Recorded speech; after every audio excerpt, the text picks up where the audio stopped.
Bonjour à toutes et à tous. Nous sommes très heureux de vous retrouver sur ce plateau aujourd'hui pour décrypter ensemble les tendances agroalimentaires avec nos partenaires historiques de Ciel Insight. Bonjour Karine. Bonjour Jean-Gabriel. C'est un grand plaisir de te voir à nouveau parmi nous aujourd'hui. Également. Bonjour Xavier. Bonjour. Bienvenue. Merci. Bonjour Myriam. Bonjour Jean-Gabriel. Et enfin, bonjour Émilie. Bonjour. Donc nos partenaires de Kantar, de Protéines XTC, de Circana, réunis avec nous, Ciel Paris. Et donc, bonjour Audrey, directrice de Ciel Paris. Bien, bonjour à toutes et à tous. C'est un vrai plaisir d'être avec vous ce matin. Ciel Insight, c'est devenu une stratégie sur Ciel Paris. Ça fait plusieurs années que nous publions ce livre blanc ensemble qui rassemble les tendances majeures de l'industrie agroalimentaire. Et puis se retrouver en intercession, ça faisait d'autant plus de sens pour nous permettre d'ancrer nos études de marché, de prendre du recul et donner de la visibilité surtout à l'évolution des comportements et des attentes en matière d'innovation. Alors l'innovation, on en parle énormément dans tout le secteur, c'est normal, mais sur Ciel Paris, ça s'illustre comment ? L'innovation est au cœur de Ciel Paris, ça fait partie de son ADN, même si je puis dire. Mais nous allons encore plus loin en 2026. Nous avons écrit un manifeste qui s'articule autour de nos grands piliers, évidemment la transition, la durabilité, la compréhension des marchés et bien sûr la mise en lumière des initiatives les plus inspirantes. Parce que finalement, l'innovation nous nourrit chaque jour. Et cette phrase porte vraiment l'esprit de ce que nous cherchons et ce que nous préparons en 2026. Innover aujourd'hui, c'est œuvrer pour un monde plus vivant. C'est transformer nos défis nutritionnels et environnementaux en expériences à vivre. L'innovation est au cœur du business. Innover, c'est choisir de donner du sens aussi à chaque action. C'est refuser l'inertie et c'est préférer l'élan. Magnifique. Magnifique. Un manifeste qui illustre parfaitement la thématique de l'édition 2026, encore plus centrée autour de l'innovation. Et sur le salon, comment on va retrouver l'accès, comment on simplifie l'accès à cette innovation, à ces insights ? Notre objectif est clair, c'est rendre l'innovation la plus accessible possible. Et dans un monde où tout va toujours plus vite, grâce à Ciel Insight, aux prises de parole sur les talks, au sommet, nos espaces d'analyse, nos différentes activations sur le salon, nous voulons permettre aux professionnels, qu'ils soient industriels, distributeurs, start-up ou bien encore institutionnels, de comprendre plus vite, de décider plus vite et d'innover plus efficacement. C'est vraiment la valeur ajoutée que nous construisons pour 2026. Merci beaucoup Audrey. Et 2026, on y est presque. Et en perspective de 2026, Karine, c'est toi qui vas ouvrir le bal.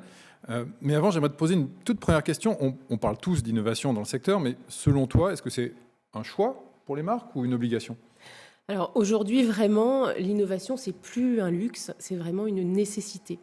Pourquoi ? Eh bien parce que dans un monde où les marques de distributeurs progressent, où les consommateurs sont de plus en plus exigeants, eh bien en fait, seules les marques qui osent être différentes, être vraiment porteuses de sens et saillantes sur leur marché, réussissent. Mais l'innovation, c'est vrai que c'est risqué en fait. 70% des lancements échouent et toute la difficulté, ça va être vraiment de réduire ce risque. Et comment le faire ? Eh bien, grâce aux études de marché et désormais également à l'intelligence artificielle. D'accord, on va voir ça ensemble. D'abord, tu parlais de marques de distributeurs. Comment est-ce qu'elles innovent quand elles analysent le changement sur ce marché et finalement, pourquoi est-ce qu'elles arrivent à imposer certaines tendances ?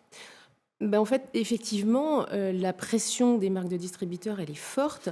Et ces marques de distributeurs, elles ne se contentent plus, tu l'as dit, de suivre. Elles innovent véritablement. On peut citer l'exemple de Mercadona en Espagne. On peut citer Carrefour. On peut citer Lidl également, avec sa marque de luxe. Et bien, ce qui se passe, c'est que les marques distributeurs arrivent à capter la croissance sur des segments où, historiquement, les marques nationales avaient le champ libre. Alors, tout ça, finalement, ça dépend aussi des consommateurs. Et eux, finalement, qu'est-ce qu'ils attendent ? Alors, les consommateurs, bien sûr, ils veulent tout.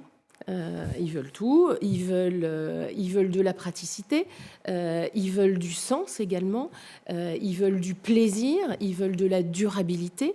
Et donc tout à la fois, on peut citer là Danone avec Activia Shot, hein, praticité et santé.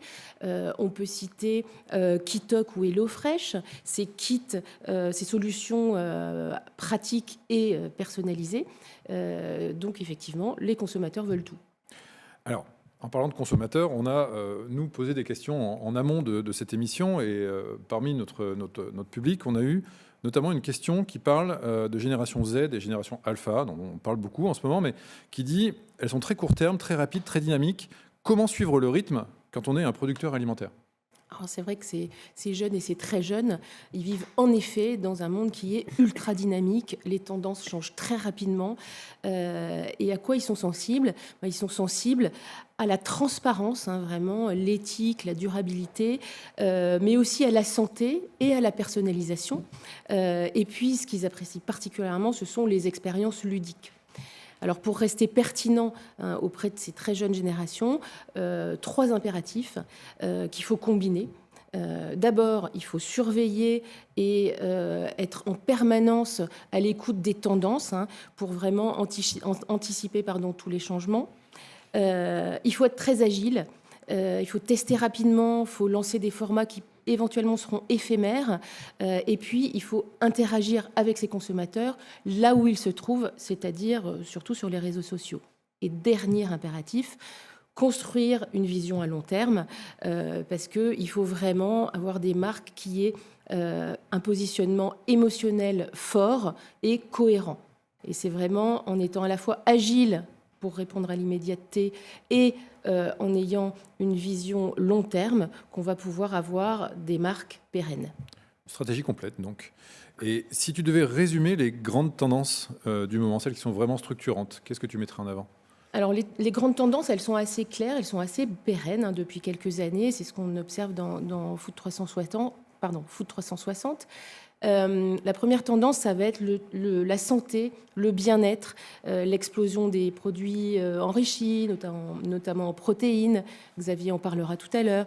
L'explosion du végétal, les alternatives à la viande, par exemple, les protéines végétales comme les pois chiches. Troisième tendance, les expériences sensorielles qui vont combiner des saveurs. On peut combiner maintenant du piment avec du sucré, tout un tas de mélanges comme ça, y compris au niveau des textures. Je parlais de durabilité, l'impact positif, ça va être aussi de plus en plus important. Les emballages éco-conçus, l'upcycling également en alimentaire. Et puis enfin, l'accessibilité prix, parce qu'il y aura toujours des arbitrages entre plaisir et budget. Et donc, ça va inclure notamment de la premiumisation à domicile. Très bien. Alors, tu as cité en introduction un chiffre qui fait un peu peur, 70% des innovations qui échouent. Pourquoi autant d'échecs ? Alors, les acteurs de l'alimentaire savent bien que l'innovation, c'est essentiel. Donc, des innovations, il y en a beaucoup. C'est essentiel pour croître. Mais en effet, c'est un terrain assez miné. Cette innovation ne survive pas à la première année. Et pourquoi ? Eh bien, parce que beaucoup des innovations sont en fait des MeToo, des extensions de gamme qui, finalement, vont venir cannibaliser les marques existantes. Alors, le terrain est miné, mais pour autant, l'innovation, c'est vraiment la condition du succès et ça permet notamment à des marques qui innovent de façon pertinente de survivre aux crises. On peut citer Chobani aux États-Unis, par exemple, le yaourt grec, qui s'est complètement développé pendant le Covid parce qu'ils avaient vraiment les bons insights pour le faire. On peut citer Fleury-Michon également, plus proche de nous. D'accord, mais alors du coup, qu'est-ce que ça veut dire être différent finalement ? Alors, c'est vraiment la clé de la croissance. Pour croître, il faut être à la fois différent sur son marché, apporter une vraie nouveauté, être au cœur des tendances et être porteur de sens. Chez Kantar, on appelle ça la meaningful difference. C'est vraiment essentiel. Les marques qui génèrent de la meaningful difference ont en fait 2,5 fois de chances de croître de plus que leurs concurrents. Mais encore une fois, attention au piège. Trop d'innovation, comme des extensions de gamme un peu faciles, je le disais, vont pouvoir diluer la marque au lieu de créer de la valeur. Alors, il y a des manières de sécuriser des lancements et tu parles des études. Concrètement, comment est-ce que ça aide à sécuriser un lancement ? Alors, pour maximiser les chances de succès, il faut s'appuyer, comme tu disais, sur les études de marché. Ça veut dire écouter activement le consommateur. Comment on fait ça ? Eh bien, on comprend les attentes profondes, on identifie les besoins non satisfaits, on teste des idées, des concepts, des packagings avec des outils qui vont être agiles, c'est-à-dire très rapides, comme Kantar Marketplace par exemple, et on va adopter une attitude de test and learn, donc itérer, apprendre, c'est-à-dire intégrer le feedback consommateur en continu à chaque étape. Tout ça pour sécuriser les décisions grâce à des insights qui soient vraiment solides. D'accord. On entend évidemment beaucoup parler d'IA en ce moment. Toi, comment tu vois son rôle dans l'innovation alimentaire ? L'intelligence artificielle, c'est vraiment un levier pour innover plus vite et innover mieux.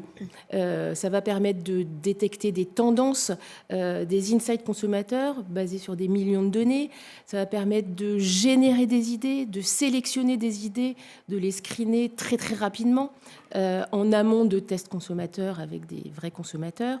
Ça va permettre donc de tester et d'optimiser des concepts. Et puis ça va permettre de personnaliser, d'adapter des campagnes de lancement par exemple, et d'optimiser en continu des lancements. Mais donc attention, l'intelligence artificielle, elle doit vraiment toujours s'appuyer sur de vraies réactions humaines. Sinon, c'est vraiment absolument pas productif. Donc, il faut vraiment avoir la combinaison de la technologie et de l'humain. C'est vraiment la clé pour innover en confiance. Très bien. Et de manière générale, si tu devais donner quelques conseils aux marques qui nous regardent, ce seraient lesquels ? Alors, en fait, j'aurais 5 principes à recommander aux marques. Le premier, c'est penser différemment, think different, comme on dit en anglais, oser sortir des conventions, casser les barrières. Deuxième conseil, c'est faire preuve de curiosité, écouter les signaux même très faibles. Troisième concept, rechercher toujours le sens. Une innovation réussie, c'est vraiment une innovation qui arrive à raconter une histoire. Quatrième conseil, test and learn, tester, apprenez en permanence, intégrer le feedback des consommateurs dès le début de vos projets. Et enfin, et c'est vraiment probablement le conseil le plus important, une fois que votre idée est prête, et elle est prête à lancer, assumez et portez vraiment votre innovation. Inscrivez-la dans la stratégie long terme de votre marque. C'est vraiment la condition ultime du succès. Merci. Et en conclusion, au-delà de lancement de nouveaux produits, pour toi, qu'est-ce qui fait vraiment réussir une innovation dans la durée ? Alors, une innovation réussie, c'est des insights solides, c'est des tests vraiment rapides, une exécution qui soit vraiment cohérente, en cohérence avec la marque, et puis une capacité à créer du sens. Donc, oser être différent, oser apprendre, oser ajuster. Et vraiment, dites-vous que les études de marché et l'IA, ce ne sont pas du tout des freins à l'innovation, bien au contraire, ce sont des leviers pour aller plus rapidement et de façon plus pertinente. Très bien. Merci beaucoup, Karine. Xavier, je me tourne vers toi. Toi, tu observes les tendances depuis tout petit. On peut le dire. Est-ce que les grandes dynamiques alimentaires changent vraiment ou est-ce qu'elles ne font que se renforcer ou... Elles changent, mais elles se renforcent et elles évoluent, sans doute moins rapidement que dans d'autres domaines comme la mode, par exemple, hein, où d'une année sur l'autre, les tendances changent et sont dictées par autre chose. L'alimentation, ça se change différemment. Ça vient d'être cité, il y a des tendances lourdes. le plaisir, la santé, la forme, la praticité, l'éthique. Et ces tendances, elles évoluent quand même. Le plaisir d'aujourd'hui est beaucoup plus sur le sens, sur la variété des sens, sur des nouveaux goûts. On parle de piment, on parle de choses complètement de truffes, de goûts comme le gingembre, des choses qui sont un peu segmentantes, qu'on connaît, qui étaient moins en évidence il y a quelques années, où on avait plus un plaisir plus traditionnel, plus sophistiqué, plus premium. La santé aussi, les choses évoluent.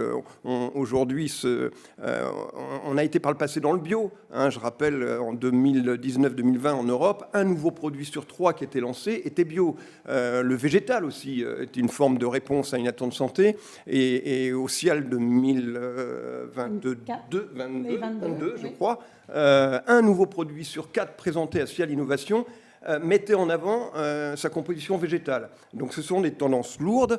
Maintenant, les choses évoluent et le futur est ailleurs. Je dirais qu'on observe aujourd'hui la santé toujours présente, mais une santé très fonctionnelle, tout à fait adaptée à l'individu, au consommateur dans son individualité, donc à ses besoins personnels. Et puis le deuxième fait majeur, c'est que toutes ces valeurs ajoutées dont on parle aujourd'hui ne sont pas réservées aux plus aisés. Donc, ça doit être pour tout le monde, accessible au plus grand nombre. Et donc, c'est une modification des produits, puisque le produit, c'est sa recette, c'est son emballage, mais c'est aussi son prix. Donc, un prix qui soit accessible au plus grand nombre. D'accord, donc deux grandes parties finalement à ton intervention. Et la première dont tu parles, c'est la santé fonctionnelle. Pourquoi est-ce que c'est en train de tout changer ? C'est en train de changer parce que quand on parle de santé, jusqu'à présent, on s'adressait à tout le monde, donc avec des produits rassurants, des produits avec une composition plus simple, moins d'ultra-transformation, des produits plus naturels. Donc ça, c'est une santé quelque peu défensive, si j'ose dire, mais maintenant, c'est une santé fonctionnelle qui doit répondre à mon propre besoin. Moi, si je suis un homme, un consommateur, une femme, une jeune fille, dans ces moments de vie particuliers, sportifs, pas sportifs, etc. Donc, une alimentation qui soit adaptée à sa manière de vivre. Ouais, c'est un sujet qui évolue très très vite, en fait, autant en matière d'innovation produit que d'usage. Et cela fera partie d'un des thèmes des sommets, le troisième thème, autour justement de cette personnalisation et cette recherche de transformation pour une alimentation plus personnalisée. Et comment ces transformations s'accompagnent. Très bien. Donc les summits de CIAL Paris en octobre prochain, on en parlera. Et donc Xavier, l'alimentation devient plus ciblée. Mais est-ce que ça donne lieu à des évolutions dans l'industrie pour répondre à ces nouveaux besoins ?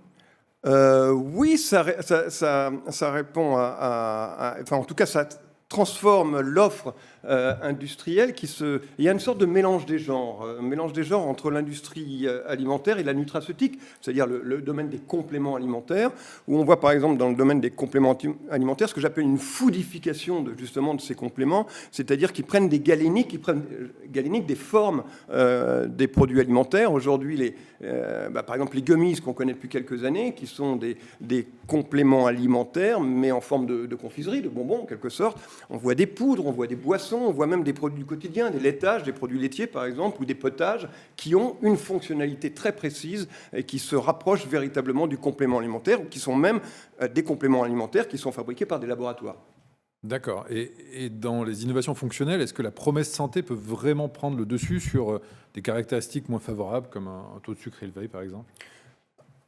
Non, ça s'accompagne, puisque ça a été dit, le consommateur est très soucieux de ce qu'il mange, mais il comprend des choses plus rapidement. Il y a des choses qu'il comprend, par exemple le sucre, le sel, la matière grasse, ça il sait ce que ça veut dire, et il sait qu'il faut diminuer ça. C'est des discours qu'il comprend, donc ça, c'est acquis, si j'ose dire. Mais on va encore plus loin dans le domaine de la santé, c'est au-delà de ne pas me faire de mal, ça doit me faire du bien. Et avec plaisir toujours, mais ça doit me faire du bien. Très bien. Alors, chapitre des évolutions de la société, notamment. Il y a des sujets qui étaient auparavant un petit peu cachés, dont on ne parlait pas. Et maintenant, on voit un discours beaucoup plus direct. Pourquoi maintenant et de quoi on parle vraiment? C'est vrai, ça répond au même phénomène. C'est-à-dire ce qui était vrai dans le domaine de la santé et des nutraceutiques, où on parlait des choses très clairement, voilà, c'est pour tel type de problème, eh bien cette liberté de discours, si j'ose dire, arrive sur l'alimentaire, où aujourd'hui on ose appeler un senior, ce qui n'était pas le cas il y a encore quelques années, où il fallait absolument pas, il fallait laisser des signes un petit peu, ça peut être une illustration ou autre chose, qui pouvait laisser penser que le produit s'adressait à un senior. Maintenant, c'est marqué dessus. Hein, on peut pas ne pas le voir. C'est aussi des sujets un peu décomplexés, inclusifs, sociétaux, où on ose dire les choses. On ose parler, par exemple, en alimentaire, des produits qui répondent aux problématiques de règles douloureuses, par exemple. C'est aujourd'hui des sujets dont on parle, dont on ose parler. La ménopause, de la même façon, la grossesse, l'allaitement, des produits alimentaires qui peuvent aider dans ces fonctions-là. Et pour les seniors, je le disais tout à l'heure, les seniors 3e âge, 4e âge, voire 5e âge, qui n'ont pas du tout les mêmes besoins, des problématiques de mémoire, de perte cognitive, de vue, etc., où aujourd'hui, on ose dire les choses sur l'offre produit. Oui, on a vu quelques exemples à l'écran. Effectivement, c'est très parlant et c'est très clair. Donc il y a une nouvelle interaction finalement entre les univers médicaux et alimentaires. Tu peux nous donner quelques exemples? Oui, il y a plusieurs exemples. Peut-être le plus révélateur, c'est le phénomène GLP-1, hein, de quoi s'agit-il? C'est un médicament qui est prescrit, alors que ça vient des États-Unis, qui est prescrit pour le diabète de type 2 et qui s'avère très efficace contre l'obésité, où on perd du poids, beaucoup de poids et très rapidement. Et donc ça se développe depuis quelques années aux États-Unis. Les médecins en France, par exemple, peuvent prescrire ce type de médicament depuis cet été. Donc ça explose là-bas. Et donc on assiste, et c'est assez intéressant, par rapport pour les consommateurs qui utilisent ce type de traitement, à une forme de ce qu'on appelle le GLP-1 accompagnement, c'est-à-dire des industriels comme Nestlé, comme Danone, qui ont une offre spécifique pour accompagner les consommateurs en cours de traitement avec des produits, avec les nutriments adaptés, avec la protéine qu'il faut, avec tous les nutriments adaptés, avec des doses qui sont faites pour quelqu'un qui est en régime pour perdre du poids, etc., qui sont tout à fait adaptés. C'est une nouvelle génération de produits d'industriels de l'alimentaire en accompagnement d'une offre médicamenteuse et médicale. Très bien, merci pour la précision. Alors tu avais évoqué deux grands aspects. Le second, c'était un bouleversement lié à l'innovation à prix maîtrisé. Pourquoi est-ce que c'est devenu un enjeu majeur? C'est devenu un enjeu majeur, déjà parce que le consommateur, et c'est vrai partout dans le monde, on sort de multiples crises, hein, la pandémie, les crises, le conflit en Ukraine, les crises sociétales, des crises même d'instabilité politique, et évidemment l'inflation.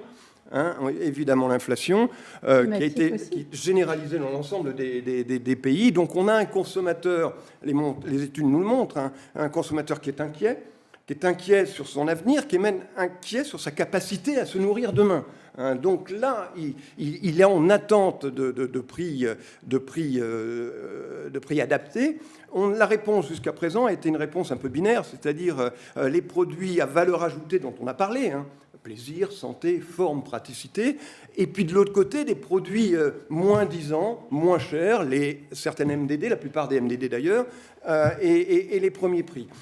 Aujourd'hui, on voit une véritable attente et une proposition nouvelle de certains acteurs de l'industrie alimentaire d'essayer d'apporter cette valeur ajoutée, mais à prix accessible aux consommateurs. Important. C'est-à-dire que c'est des produits qui ne doivent pas être uniquement adaptés à ceux qui ont les moyens, mais au plus grand nombre.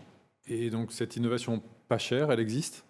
Elle existe, alors c'est pas forcément simple. Il y a des leviers justement de cette innovation. Je vais en citer quelques-uns. Par exemple, on peut, ne serait-ce que le gaspillage. Par exemple, le gaspillage pour un consommateur, un produit dont il jette la moitié, pour lui c'est 2 fois trop cher. Hein, donc on peut l'aider à ne pas gaspiller un produit en précisant ou avec un emballage adapté qui permet par exemple de conserver plus longtemps le produit. Ou ça peut être des bonnes doses, la dose adaptée à la consommation pour pas avoir à jeter le produit ou autre. Ça peut être aussi des produits produits, aujourd'hui, la promotion est surtout affaire de volume.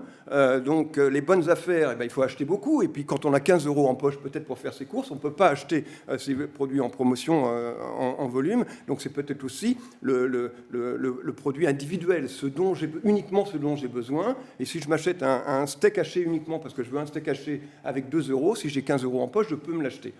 Donc, il y a plusieurs manières de répondre à cette attente de produits moins chers. Ça peut être aussi des recettes plus simples, moins sophistiquées, moins premiumisées, comme on dit, mais qui sont toujours des recettes plaisir, plus simples, donc moins chères à fabriquer. Oui, on l'a vu à l'exemple, un exemple à l'image, là, par exemple, la purée jambon, qui est très, très simple, ou le steak haché unique de Charal, ou le pesto de Barilla. Le pesto de Barilla à 90 grammes, alors que d'habitude, ce genre de produit est proposé à 190 grammes. On a tous eu l'expérience, quand on ouvre un pot, on le remet au frigo quand on l'a utilisé, une semaine ou 15 jours après, si on veut l'utiliser, il y a quelque chose qui... Bon, voilà. Donc, si on peut avoir la bonne dose pour le bon usage, mais attention, à un prix qui reste accessible. Il ne s'agit pas de gagner en marge sur son innovation.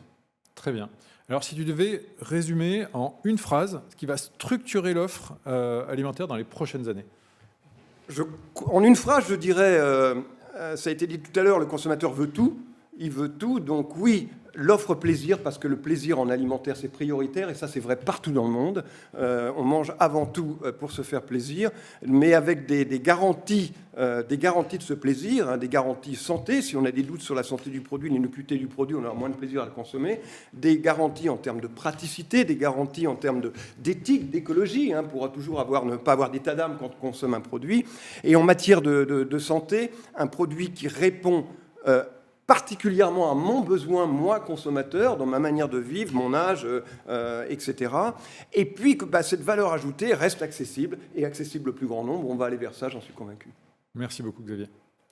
Alors, tu l'as dit, on l'a vu, avec Karine également, qu'il y a l'innovation du produit en lui-même, mais aussi l'innovation au niveau des usages. Maria, je me tourne vers toi. Cette évolution des usages, on se voit aussi très clairement dans les pratiques de consommation hors domicile. Et c'est exactement ce que tu analyses au quotidien, Maria, avec les données de Circana.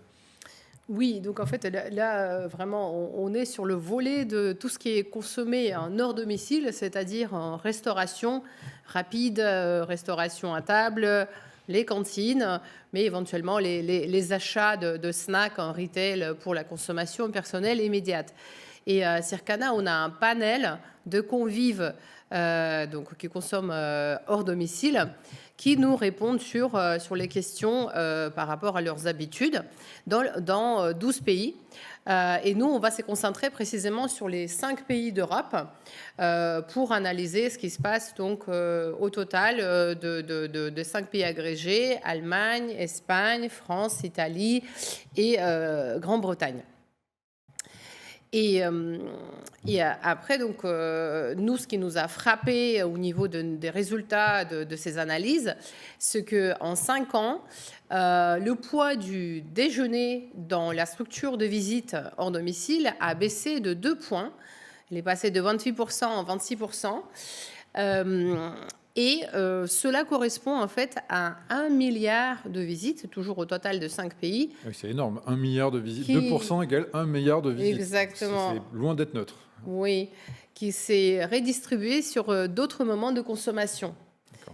Et notamment donc, pour plusieurs facteurs donc, qui ont joué donc, sur cette évolution.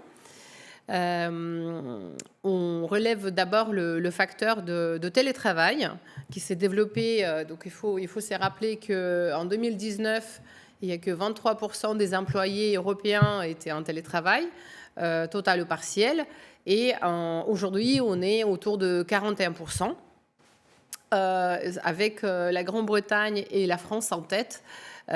Qui font à peu près 49% du télétravail, donc partiel ou total. Et le sud de l'Europe avec à peu près 37% en Espagne, en Italie, donc c'est un peu moins. Donc ça, c'est le premier facteur. Puisque les gens qui consommaient dans les cantines, donc leur déjeuner auparavant, voilà, ils ont changé leurs habitudes. Et ensuite, c'est effectivement la personnalisation de la consommation en hors domicile. C'est la recherche de bien-être et d'adaptation à son rythme de vie qui joue aussi donc, sur cette notion de montée de snacking. Et donc, pour dire à quel moment cela profite notamment, c'est les moments du petit déjeuner et de la pause de l'après-midi. Pareil, on a regardé en Europe ce qui se passe avec le petit déjeuner et c'est un des moments qui enregistre la plus forte croissance, surtout auprès des hommes, auprès des 18-34 ans, qui sont des gros utilisateurs de ce qu'on appelle food service, de la restauration hors domicile. Et ils nous répondent, oui, j'ai changé mes habitudes, j'ai plus le temps de préparer mon petit déjeuner à la maison, ou bien je passe beaucoup plus de temps à l'extérieur. Donc, cela permet de changer un peu mes habitudes. Et donc, pareil, pour développer le sujet du petit déjeuner, rien qu'en France, pareil, on a regardé cette tendance pour voir ce qui se passe. Et en France, pareil, le petit déjeuner, il a gagné 4 points en structure en 5 ans. Pourquoi ? Déjà, parce que le télétravail, ça permet un gain de temps sur le temps de transport.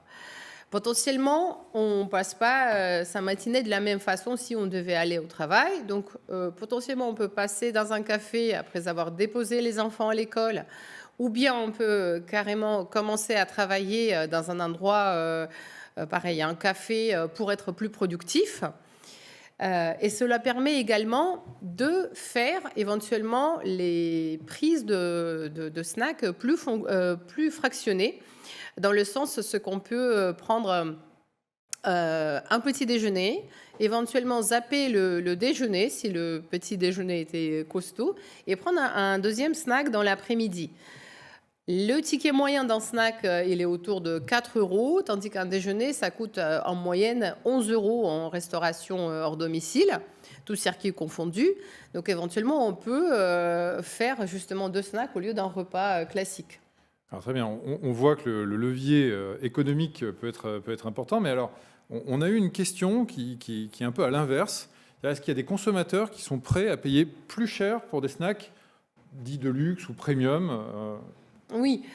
On peut sous-entendre que les produits bien ciblés dans les zones, par exemple, avec les revenus plus élevés, comme c'est les zones de la Défense ou de City à Londres, ils peuvent proposer justement des sandwichs plus premium avec des ingrédients premium, parce que les gens, surtout en hors domicile, ils veulent se faire plaisir et éventuellement manger quelque chose qu'ils ne peuvent pas préparer ou qu'ils n'ont pas à la maison. Donc ça peut être une motivation. La deuxième motivation, c'est effectivement la recherche de la valeur ajoutée du produit. Donc si le snack répond à un besoin fonctionnel, par exemple, je suis allée faire mon footing sur ma pause déjeuner et après j'ai besoin de quelque chose qui est riche en protéines, ça aide aussi donc, au consommateur, mais il est prêt à payer un peu plus. Par contre, s'il ne voit pas cette valeur ajoutée et le prix dépasse par exemple ce qu'il voudrait payer en restauration, parfois c'est la restauration qui va dominer sur ce choix. Très bien, merci pour ta réponse. Alors tu as parlé du snacking hors domicile, mais du coup, côté retail, est-ce que la tendance est similaire ? Justement, côté retail, la tendance est similaire et pareil, c'est un grand marché en pleine explosion en Europe, sachant que nous, avec le panel de convives en restauration, on suit que la consommation personnelle immédiate, donc qui est limitée à ce que le consommateur a consommé sur la journée. Vraiment, les plats qui ne demandent pas une préparation spécifique, ça peut être des salades, des sandwichs, des sushis, des onigiri, tous les types de plats de ce type. Et à titre d'exemple, en fait, le retail, donc justement cette partie du retail en dépenses, représente 6% du marché RHD de 5 pays agrégés d'Europe. Et il a progressé de plus 8% en 2024, tandis que le marché RHD au global a progressé que de 4%. Donc, c'est-à-dire que la progression de ce snacking sourcé en retail était 2 fois plus rapide que le marché. Je sais pas si... Très bien. Non, ça répond à ma question. Tu as décrit une montée très forte des produits prêts à consommer, des plats préparés sur place, des offres traiteurs intégrés en magasin. Et c'est justement un sujet qu'on considère aussi important pour Ciel Paris. Audrey, tu peux nous l'expliquer ? Oui, absolument. On note une vraie montée en puissance et une importance des consommateurs pour ces produits traiteurs, snacking, on the go. Les noms sont variés, mais la réalité reste là, aussi bien en retail qu'en food service. Et donc, porté par une recherche de praticité, de solutions prêtes à l'emploi. Donc, c'est un secteur qui innove énormément, qui se premiumise et qui répond aux nouvelles attentes et aux nouveaux usages dont Maria parlait justement. C'est pour ça que nous avons décidé de créer en 2026 sur Ciel Paris un secteur dédié à ce segment pour mieux valoriser les acteurs et puis pour accompagner cette dynamique qui prend aujourd'hui une place prépondérante ou en tout cas majeure dans l'alimentation. Très bien, donc un nouveau hall, un nouveau secteur où les visiteurs vont pouvoir retrouver tous ces produits en un seul endroit. Absolument. Dans le salon. Très bien, merci Audrey. Je reviens à toi Maria. Concrètement, ces nouvelles offres, elles prennent quelle forme ? Moi, je dirais que les offres, ça dépend du pays et de moments de consommation. Donc, si on regarde le marché en général, le marché du snacking sourcé en retail, il reste assez centré sur les produits de boulangerie, les donuts. C'est vraiment un petit produit qui est consommé comme en snack. Ensuite arrivent principalement les sandwichs, les os, les softs. Et donc, il y a aussi des variations par pays. Par exemple, le premier produit de snack va être un croissant en Italie et en Grande-Bretagne, ça sera le sandwich poulet, par exemple. Très différent, en effet. Il y a des différences. Et alors, on a une question du public qui pose la question de savoir quelle part de marché pourrait capter la GMS comme acteur de restauration rapide. Est-ce qu'il y a des pays en particulier qui sont des modèles je peux donner deux exemples. Donc, si en moyenne, en fait, le retail pèse à peu près 6% en dépenses des marchés RHD de 5 pays d'Europe, par exemple, en Angleterre, il pèse plus lourd, il pèse autour de 10%. Tout simplement parce que le marché est beaucoup plus orienté sur l'offre snacking et aussi plus en avance par rapport, par exemple, à la France. Rien que les offres combinées de produits en retail se sont développées en Angleterre. La première offre a été proposée par Boots en 1999. C'était deal meal, sandwich plus chips plus de l'eau. Tandis que nous, on commence à les intégrer un peu ce type d'offres. Et en Grande-Bretagne, c'est devenu vraiment un classique du déjeuner des Anglais.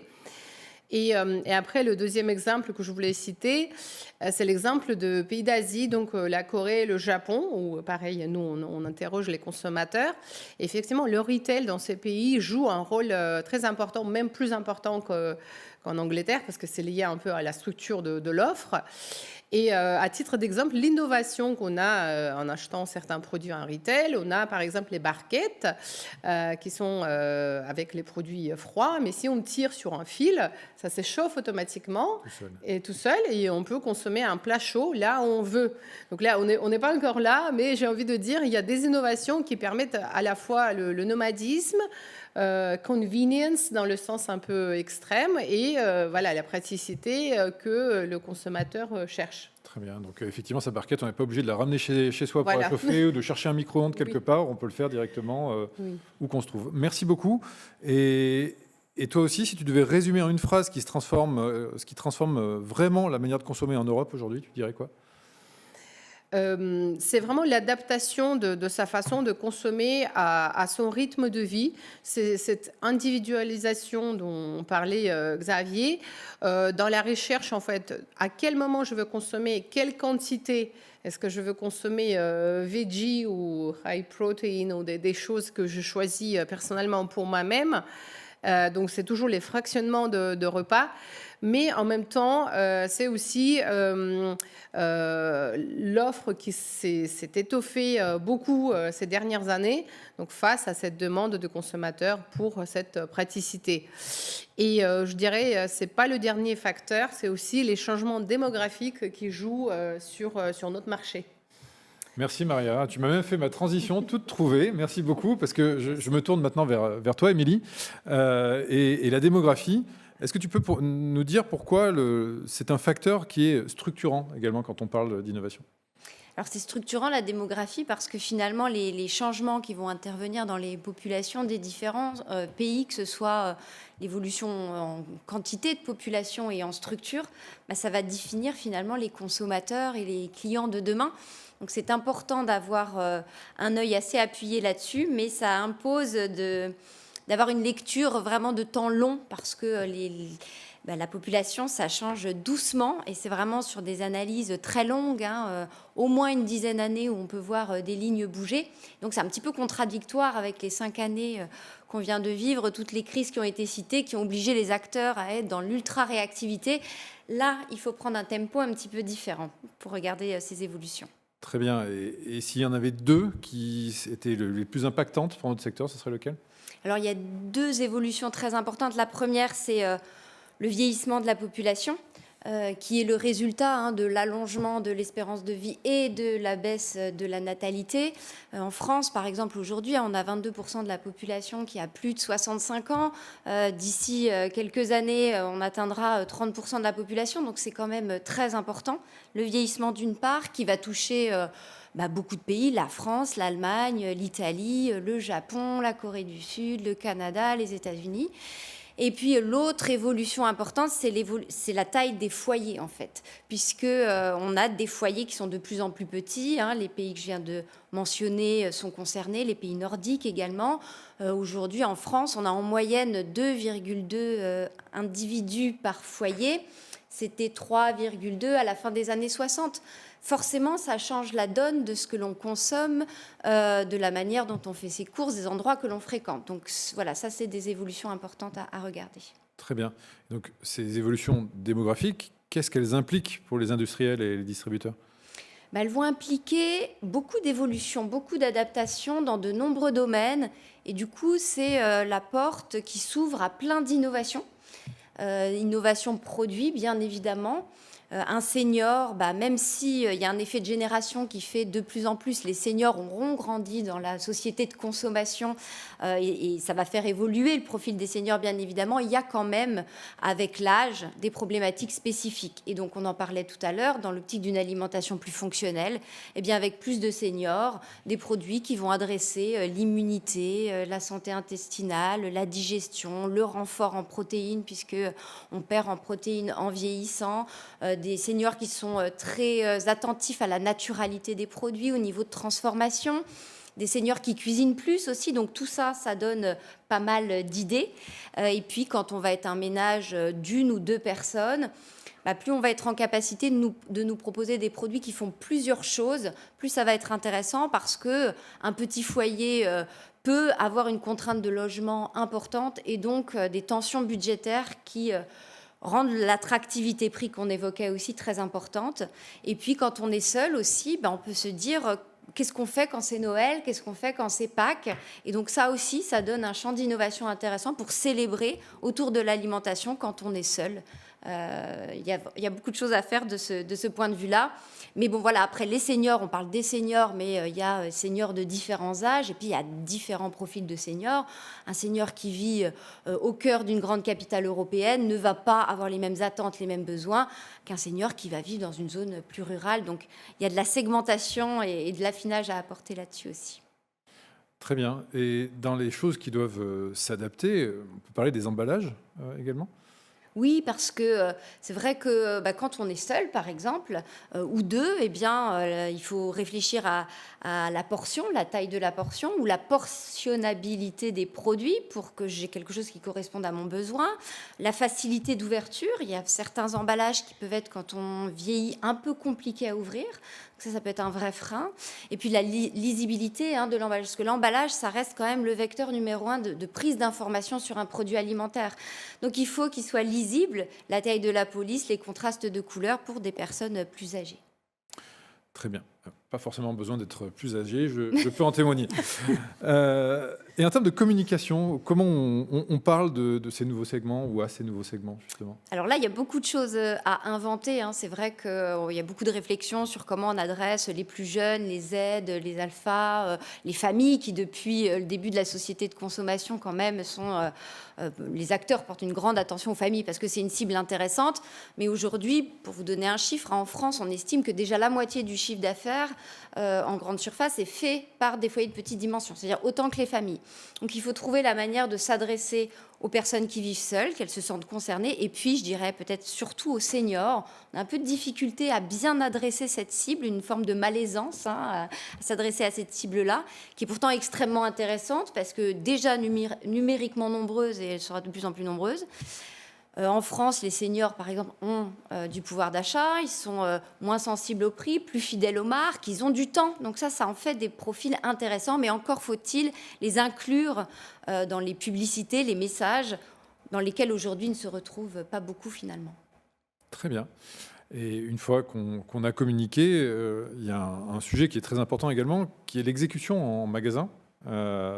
Pourquoi est-ce que c'est tellement déterminant ? C'est très déterminant parce que là, on a beaucoup parlé d'imaginer le bon produit qui réponde à une vraie tendance avec un positionnement prix qui soit adapté. Donc ça peut être extrêmement bien fait. Mais le produit, il ne faut pas oublier qu'il va se retrouver dans un supermarché, voire en France dans un hypermarché, que le consommateur il est exposé à des milliers de références sur son parcours de course. Vous rentrez dans le rayon yaourt, en France par exemple, vous avez 900 références. Donc il faut quand même que le produit, il émerge, parce que si le consommateur ne le voit pas, votre produit, il a beau être formidable, l'histoire, elle ne commencera pas. Donc c'est très important, cette visibilité. Oui, tu cites des chiffres impressionnants par rapport à ça, effectivement. 14% des shoppers qui déclarent avoir vu une innovation. Oui, c'est ça. L'innovation, un de ces gros problèmes aujourd'hui, ce qui fait qu'il y a quand même pas mal d'innovations qui ont du mal à percer. Un des critères, c'est pas le seul, mais c'est l'absence de visibilité, puisque 14% des gens disent avoir vu des innovations dans les rayons, alors qu'elles sont bel et bien là. Donc il y a une forme d'invisibilité de l'innovation qu'il faut résoudre. Oui, ça veut dire que 86% des gens n'ont pas vu votre produit si il n'est pas visible. Très important. Et donc concrètement, comment on fait pour être vu ? Tu as des leviers que tu peux expliquer ? Alors il y a différentes façons de rendre l'innovation visible qui vont dépendre aussi des moyens des marques. Mais déjà, le premier élément, c'est d'essayer de multiplier les facings. Parce que la multiplication de facings, ça va donner de l'impact visuel. Et donc, quand le shopper, celui qui fait ses courses, va rentrer dans le rayon, il a plus de chances d'être interpellé s'il y a 5, 6, 10 facings du produit qu'un seul. Ça, c'est le premier levier.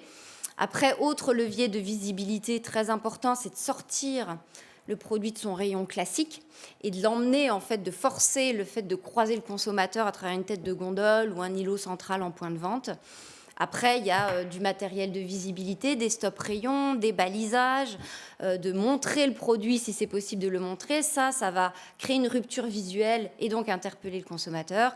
Après, il y a le rayon où on va mettre le produit. Il y a des rayons dans les magasins qui ont beaucoup de trafic et d'autres moins. Donc, plus on va être inséré dans un rayon à trafic ou proche d'un rayon à trafic, plus ça va être intéressant. Et puis enfin, un élément fondamental, c'est l'emballage. Encore une fois, il y a plein de références dans les rayons. L'idée, c'est pas de forcément complètement casser les codes de la catégorie, mais d'interpeller par une manière assez identifiée, une couleur, une forme d'emballage, une écriture qui permettent de faire, encore une fois, sortir le produit du lot. Très bien. Alors, être vu, c'est une chose, mais être compris, c'est essentiel, non ? Oui, alors c'est vrai que c'est un peu un parcours du combattant. Karine le disait très bien tout à l'heure. Il faut que le produit soit conforme aux attentes, il faut qu'il soit visible. Et c'est vrai, une fois que le consommateur voit le produit et qu'il s'en saisit, le chemin n'est pas terminé parce qu'il doit être convaincu. Et donc là, l'emballage, encore une fois, il est fondamental parce qu'il faut que ce qu'on voulait faire comprendre passe auprès du consommateur et qu'il finisse par le mettre dans son caddie. Donc la compréhension, c'est aussi une étape importante. Le parcours du combattant n'est pas complètement terminé parce qu'on peut aussi parler plus spécifiquement des magasins de proximité. Oui, alors c'est vrai que les magasins de proximité, ce sont des petits points de vente. Ce sont des points de vente qui se développent beaucoup dans les achats parce qu'ils sont affinitaires avec les évolutions démographiques qu'on évoquait tout à l'heure. Personnes plus seniors, des plus petits foyers, les mobilités aussi évoluent.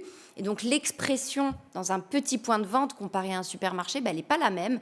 Les places sont plus chères. Donc là, il faut vraiment avoir les bons arguments pour obtenir le référencement dans ces magasins-là. Merci beaucoup, Émilie. Et tu parlais notamment de circuits qui se transforment. Alors, il y a un autre lieu où les innovations doivent exister, c'est aussi le e-commerce. Eh ben oui, le e-commerce qui n'est pas le circuit le plus utilisé, mais quand même en moyenne, il y a au moins un consommateur sur 2 qui va faire ses courses en ligne tous les 6 mois. Donc ça reste encore à développer. Pour autant, c'est un circuit où l'innovation est très peu visible, encore moins visible que dans les circuits traditionnels, et l'achat d'impulsion quasi inexistant. Enfin, je pense qu'Émilie me rejoindrait complètement sur ça. Donc voilà, pendant le CIAL, on veut aussi parler de ces sujets-là, de s'emparer de ces sujets-là, et par exemple de parler de l'importance du retail média sur ces têtes de gondole finalement digitales, comment s'en saisir, comprendre quels sont les leviers et mieux se placer en matière de e-commerce. Merci beaucoup, Audrey. Merci beaucoup à tous. Alors, c'était un plaisir de vous avoir vus aujourd'hui. On se retrouve donc dans quelques mois avec l'édition 2026 de CIAL Insight, parce que dans quelques semaines, quelques mois, le nouveau terrain de l'étude Kantar va démarrer. On va construire notre réflexion autour de CIAL Insight 2026, dont on parlera très certainement au mois de juin 2026, avant de tous se retrouver sur CIAL Paris en octobre. Merci à toutes, merci Xavier. Merci à vous qui nous regardez et à très bientôt.